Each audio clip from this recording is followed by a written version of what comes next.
Hey everybody, we're going to talk about my favorite website. I think this is the greatest website in the history of websites that there's ever going to be a website. This is the best one as far as I'm concerned. So this is archive.org, and I'll explain how it all started, but basically if you're interested in astrophysics, physics, astronomy, high energy physics, plasma physics, economics, computer science. There's even a biology version I'll tell you about in a second, mathematics. If you're interested in any of those things, you've got to know about arXiv.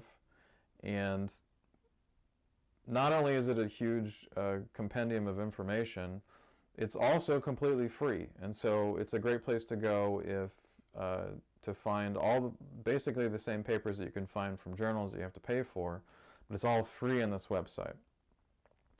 You can just look at all the different topics here. And every weekday, they release new papers on this site.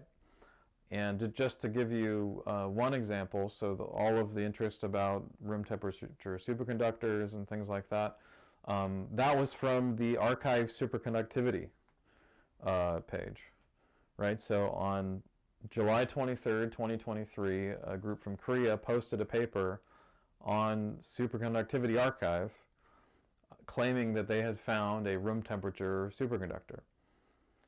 And then groups from around the world saw this because they check the arXiv every day. If you know someone who's in academia, in physics, astronomy, computer science, math, they probably check this arXiv every week, if not every day. And so the Korean group posted it there, and then within a week there were papers on arXiv examining whether they could reproduce the result or not. And as we know, people were generally unable to kind of show that it really was a superconductor. But it all happened here on archive.org. And so that's part of why I'm excited to tell you more about this site. And I'm actually going to show you how I post my actual papers on this site. And you're going to see how I do it. You're going to get the inside look for all that. So that's one thing you might have heard of. There's a related site called bioRxiv, and this is another one you might have heard of because during the pandemic, all of the research articles on COVID-19 were posted here, and so people would check this every night to see what the latest and greatest research is. Now, what's interesting about this is that, arXiv is not a journal. And so it says explicitly here, materials on the site are not peer-reviewed by arXiv. And so the way this site works is that, in the function that it serves, is that this site came into being, I think, in the mid to late 90s, is my understanding. And it was astrophysicists who started it. So high five to the astrophysicists there. And what would happen in sort of the early 90s and prior to that was that people would submit their research papers. So they would take their data, they'd take their simulations, they'd write up their findings in a research paper, and then they would submit that to a journal. And then if they were lucky, the journal would review it. They would send it out to reviewers. The reviewers get back in maybe 2 weeks, and then it's accepted, and then it gets published in the journal, and the whole world gets to see it. But sometimes, for various reasons, it would take longer than that.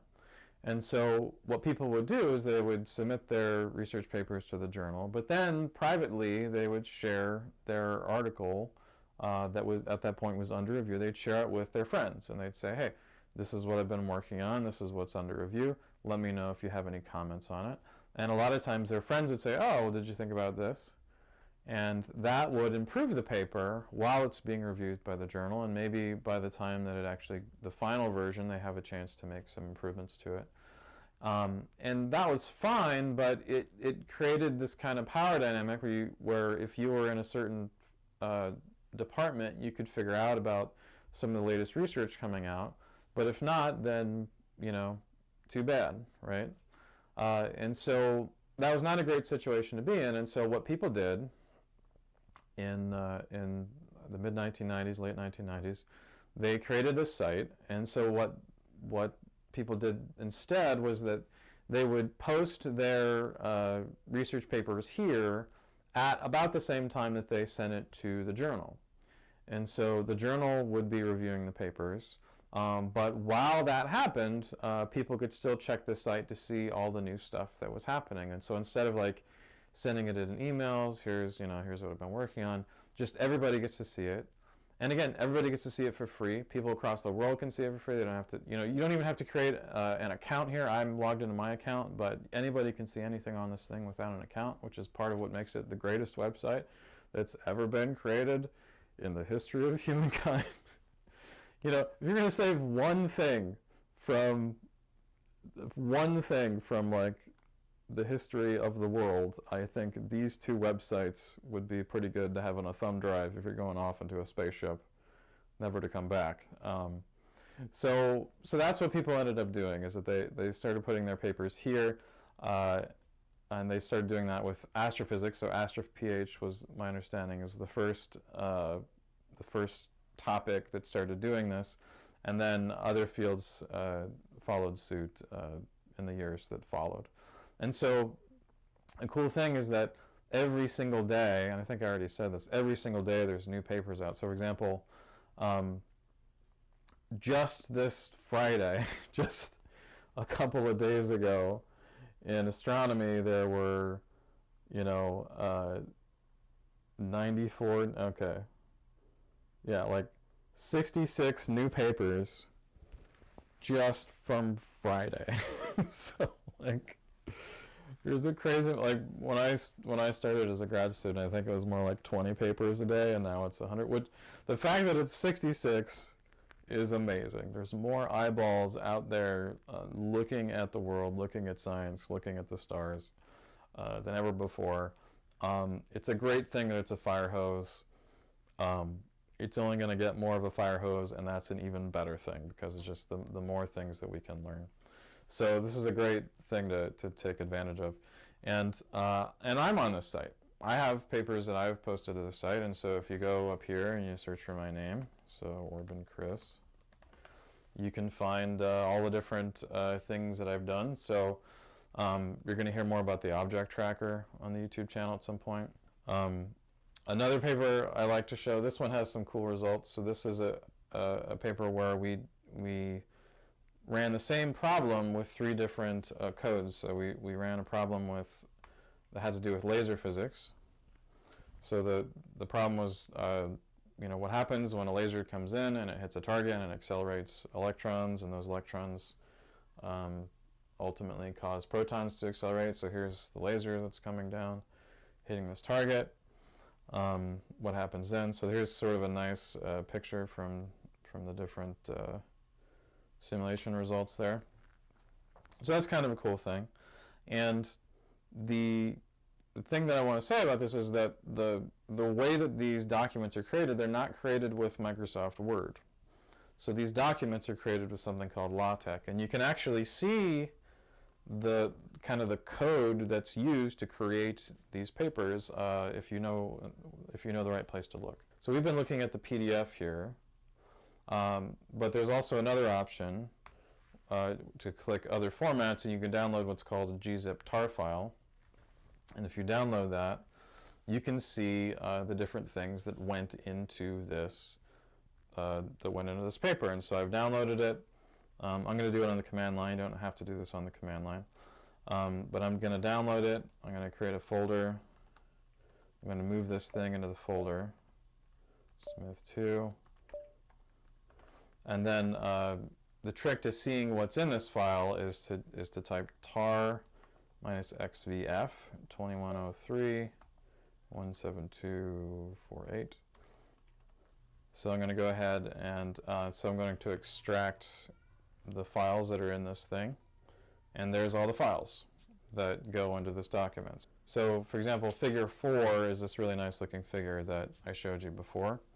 And this is the individual file that creates that figure, right? And so this goes into the paper, and all the other things that go into the paper are here, including the actual LaTeX file. So if I open up this file called main.tech, this is the LaTeX file, and you can see, for example, the title of the paper, You can see all the authors of the paper. You can see the abstract that we wrote and the text, and where we call for the figures and all the different references that we have. So this is the code that creates the PDF. And so today I'm going to show you the process of uploading a new paper to arXiv.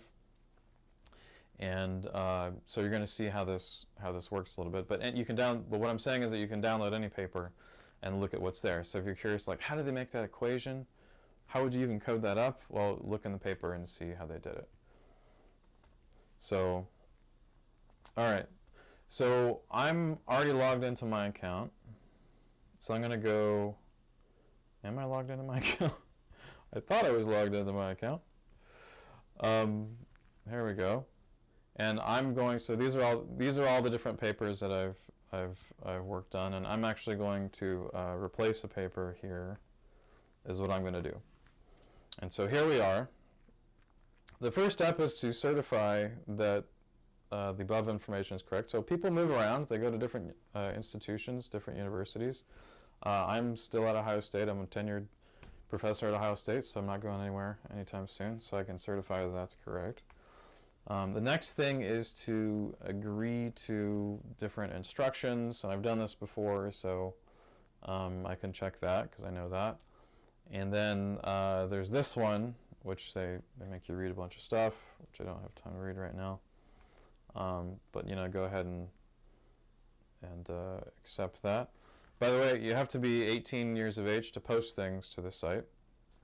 And on the one hand, it's not peer-reviewed, so arXiv is not a journal. But on the other hand, they don't just let anybody post anything they want to the site. So if you're wanting to post an article about how the Earth is flat, they're not going to let you do that. But there's librarian-type people that work at Cornell that will look at the paper and say, all right, is this an honest, does this look like the kind of, they're not experts in any particular topic, but does this look like a legitimate research project of some kind? And so in principle, you could have, even if you're under 18, you could have a science project that you might consider posting here, and you'll see if they'll let you post it. I think it's good. If it's good enough, I think they might consider it. So you got to check those things. And then down here, there's kind of the intellectual property status of what you're posting. So there's a bunch of different options here. The CC is all Creative Commons, and so if you want people to be able to take the document that you're posting with all the nice figures that you made, if you want people to be able to modify it and share it, as long as they give attribution to you, then you can select one of these here. You might want to allow people to share it, but only if they're in some sort of like educational context. And so you might say, well, I want people to share it, but only if it's non-commercial. Like if you're a company and you want to use this, you're going to have to talk to me, right? And so that includes like a textbook company. If a textbook company wants to put my figure into some textbook, maybe you want to make sure that they have to talk to me before they do that. Another possibility is that you don't want to give, you just want to keep the copyright to yourself. So by default, anything that you create is your copyright. And so by default, you can give people zero rights. It's like, you don't have the right to modify this. You don't have the right to use my figures in one of your presentations. You have to ask me before you do that. So that's another option. But this option is the option that most people do, which is the archive.org non-exclusive license. And so what that means is that you're sharing this document with arXiv. It's not like completely free for people to modify, but it's also not exclusively owned by arXiv or anything like that. And the reason that most people choose this, and the reason that this is the one I'm going to choose, is that because I'm submitting this research paper to a journal, the journal might create some headaches with the journal if I already selected one of these things for the intellectual property status. Sometimes the journals want to have the copyright, or at least you want to talk to the journal before you decide to release it on a Creative Commons license, that sort of a thing. So the typical thing that people would do is the archive.org perpetual non-exclusive license. So that's what I'm going to do today. Now I have to go and upload my files, and I showed you the files from the other project. I'm going to show you what we've been working on. So we use a site called overleaf.com, and Overleaf, it's kind of like Google Docs but for creating scientific documents, and by that I mean that you can have 5, 10, 100 people editing the same document at the same time, just like a Google Doc, except that this document is for a scientific publication. And there is a free version. I use the paid version, which is I don't get paid to tell you that I use the paid version, but this is what we've been doing. So here's our research paper that we've been working on, and yeah, here's our research paper that we've been working on.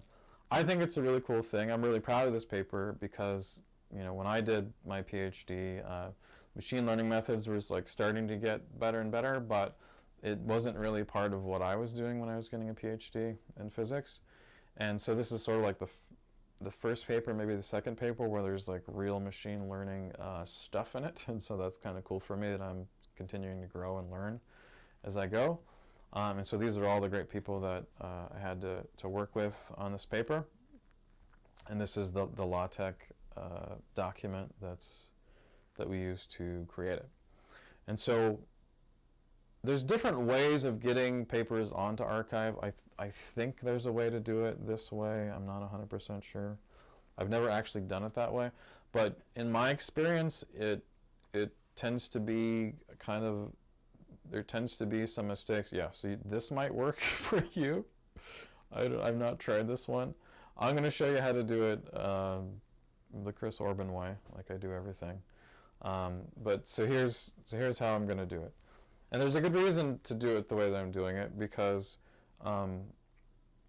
part of why I do it the way that I do it is that often as we're creating these things, we have all these different figures that we're creating, and we don't always do a good job of, like, when we create a new figure and replace the old figure, we don't necessarily delete the old ones. We just sort of leave it hanging around. And I don't really want, like, all 10 versions of the figures to be on arXiv for anyone to download. I only want people to see the figures, like the final version of the figures. And so I'm going to do this in such a way that kind of helps me to do that.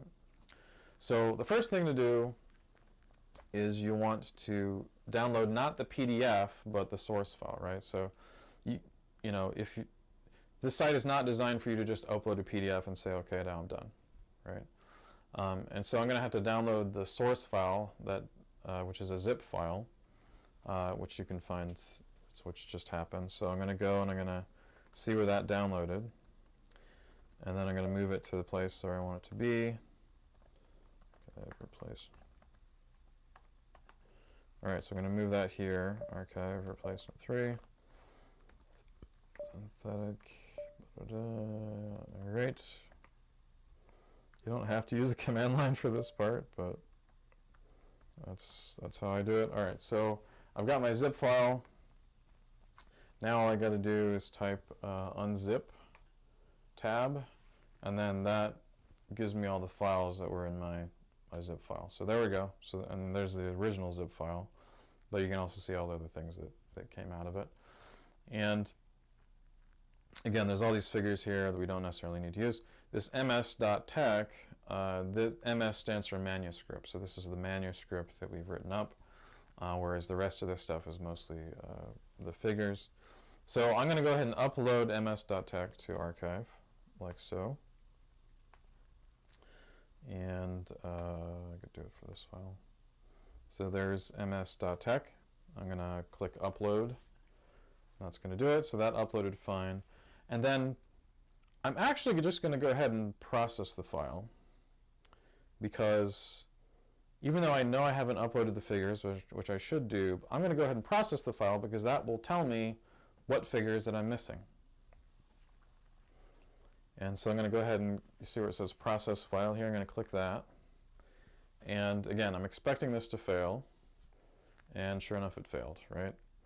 So it failed, and if I go down here, I can see how did it fail. Well, it failed. Well, it doesn't have all the citations. By the way, there's generally two headaches in trying to get things set up on arXiv. One is that getting all the figures to show up. The other one is getting all the citations to show up. So So I'm showing you all the tricks that I have for making sure that this all works out okay. All right. So the citations intro, we'll deal with that in a minute. But it really crashed and burned on the fact that it didn't have this file. So it wants this file, the neural network architecture image, and so that file is this thing. So this is our figure 1. So this is describing the neural network that we used in our paper. This is the first paper I've ever published that has a neural network in it, by the way. So that's part of why I'm so proud of it. And the architecture of our neural network is there's 2 hidden layers, and one hidden layer has more nodes than the second hidden layer. But I have to make sure that this file is included. So the file I'm looking for is in this folder and nnarc description. All right, so I'm going to go back to add files, and I'm going to go find that one, and I think it was here. I think that was it, right?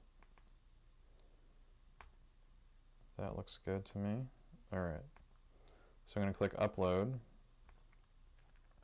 Now the other thing I need to do, which isn't necessarily obvious, is that the manuscript file was looking for that in a particular folder.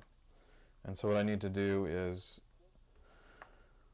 go here, and I need to delete this folder extension like that. And now we're good. So I actually need to upload the manuscript file again, right? Which is a little bit tedious, I get it. But this is my advice for trying to make sure that you only are including the figures, the final version of the figures that you want to do. All right, so I'm going to click Process Files, and it's going to fail again, but it's going to fail in a different figure than the first one that I did. So again, the citations aren't there. What's the next figure? Okay, well, the next figure is percent error noise equals 10 some png. So I can go, and I will go and upload that file, and that is in what? So runac figs new single precision.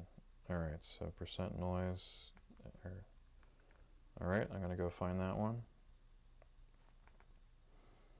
I think that's this one. There we go. Now again, so I'm going to upload that, and then again I'm going to go back to my manuscript.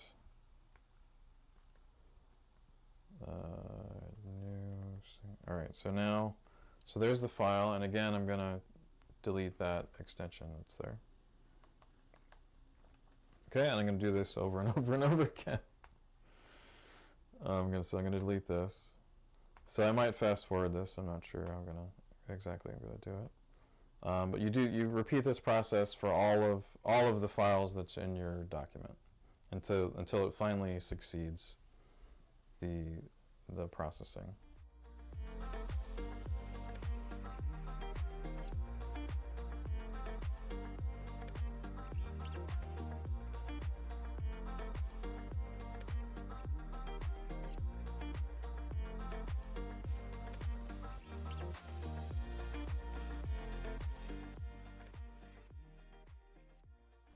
There we go. All right, now let's process it. Maybe this will work. Okay. Maybe it won't. Submission processed okay.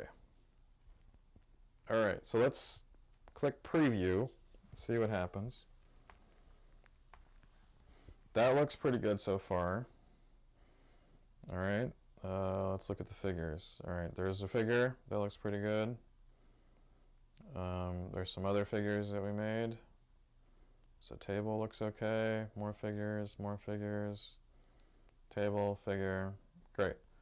Well, here's an issue. There's no references. And all of these little citations that we have, so if you look closely over here, you see how these little numbers, so these numbers are all pointing to different scientific papers that we read and were informed by as we were performing this research. So we have to make sure that we're adequately citing those things, and you can see it's working here, but it's not working in arXiv. So what do we do? Well, the thing that doesn't work, you would think that, the thing that you would think would work is going here and uploading this .bib file. So one would imagine that that would work, but it turns out not to work, and I'll just prove it to you that it doesn't work. So I'll click Process Files here. Yeah, so your submission contain ms.bib, so it doesn't like that. It doesn't like the bib file. So you gotta get rid of it. Sometimes it's called a bib text file. So what do we do? All right, so here's how to actually get the bibliography there. This is my trick. This is the inside scoop of how I do this, at least, is that there's a couple of files that are important but are not actually in the zip file that we downloaded. I kind of wish they were, but they weren't. And the only way you can see it is if you click, what is it? So down here at the bottom, it says View Logs and Extra Files, Other Logs and Files. Do you see that right there? I'm going to click that. And the thing that we need is the output.bbl. So that's what we need. So I've downloaded that, move output, and so what we're going to do is we're going to put that here, archive replacement 3, and I'm going to change the name to ms.bbl. So there it is, so there's the new file. And if you look at that file, it is all of the different academic papers that we are citing. I think it's in alphabetical order. But this is the code that ultimately produces those references that you see. Where do you see them? See all the way down here at the end. So that's the code that ultimately produces this. Whereas the .bib file. So this .bib file, these are all of the articles that we might cite. We might choose to cite it, or we might not. So I think we did cite this one. I think we did cite that one, but maybe we didn't cite that one. I can't remember if we cited that one. So so the .bib is very different from the .bbl. The .bbl is the actual articles that you're going to reference in your paper, whereas the .bib is all the articles that you might want to reference. So now we're going to upload the .bbl, and we'll just see how this goes. All right, so .bbl. I'm going to upload that, and now if we're lucky, it will process things okay. So I'm going to click Process Files. Now it's probably going to succeed because it succeeded earlier on the figure, so I'm not too surprised that it says submission processed okay. But the proof is going to be when we look at the file. All right, here we go. So do you see that it says 1, 2 there? There we go. We've got our citations. Click down here. We've got all these beautiful references. These are all the same references that I was hoping we would cite. Fantastic. It worked. All we had to do is upload that little ms.bbl file that was there. And now it just works. Now, generally, it's still a little bit confusing about why is it give you these warnings. I couldn't tell you, but the PDF looks great, and that's the only thing that really matters. So everything's so far so good. And so now I'm going to go and, since I already did this before, I'm updating this paper. I'm going to go ahead and, so I'm going to, I already have the title here. So there we go. So that's the title. There's the authors. There's the abstract. And then we just click save and continue. There we go. And just saying, let's just double check everything. Do you want to, we could even look at the PDF again if we want to. And I selected this to go to plasma physics. So this is not an astrophysics paper, so I don't need to send it to astrophysics. We don't have any superconductivity, so I don't need to do that. But we do have plasma physics because we're talking about lasers and particles and all that stuff. And so that's the main place that it's going to show up. But it might also show up in computational physics and another place here as well. So now the last step is to click Submit down here. So it's got to submit that one. If I can see it, there it is. So there's a Submit button. And I'm going to go ahead and click that. There we go. And so now, that's it. Article submitted. So what happens is that the kind of librarian people at Cornell are going to look at this update. It says, does this look like a fairly mundane thing, or does it have, you know, Earth is flat type stuff in it? And if they feel like it looks fine, then in a few days it will show up on the plasma physics thing. So it'll show up under this heading. And it might show up here, or it might show up somewhere else under particle replacements. But yeah, so this is generally where it's going to show up.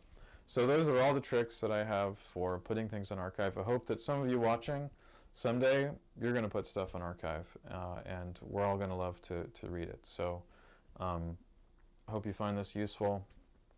And yeah, so thanks for watching.